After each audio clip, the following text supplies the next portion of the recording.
एक समय की बात है। एक प्राचीन राज्य था जहां प्रेम और ईमानदारी की बातें हर कोने में फैली हुई थीं। इस राज्य का राजा बहुत बुद्धिमान और न्यायप्रिय था। राजा की रानी का नाम था आराध्या, जो भी एक सुंदर और उदार महिला थी।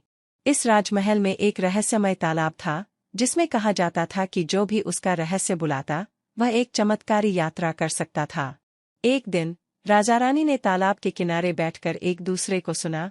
जब तालाब ने अपना रहस्य खोला, वह कहता था कि जो भी उसे खोजेगा और उसके साथ धैर्य से रहेगा, उसे एक चमत्कारी सोने की ताकत मिलेगी। राजा रानी ने इस चुनौतीपूर्ण यात्रा को स्वीकार किया और तालाब की ओर बढ़ा। वहां पहुंचकर उन्होंने एक चमत्कारी परी को मिला, जो उन्हें यात्रा के बारे में बताई। यह यात्रा उन्हें अजीब-अजीब स्थानों और परीक्षणों का सामना करने का मौका देगी।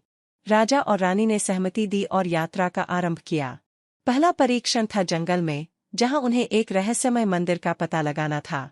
वहां पहुंचने पर उन्होंने देखा कि मंदिर में 4 रास्ते हैं: परंपरागत, अद्भुत, साहसी और संयमी। राजा रानी ने एक दूसरे से कहा, हमें अपनी प्राथमिकताओं के अनुसार एक रास्ता चुनना चाहिए। वे संयमी रास्ते को चुने और अगले परीक्षण की ओर बढ़े।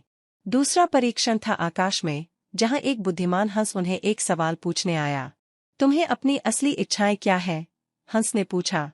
राजा ने कहा, हम चाहते हैं कि हमारे राज्य में सभी खुशहाल हों और अच्छे कार्य करें।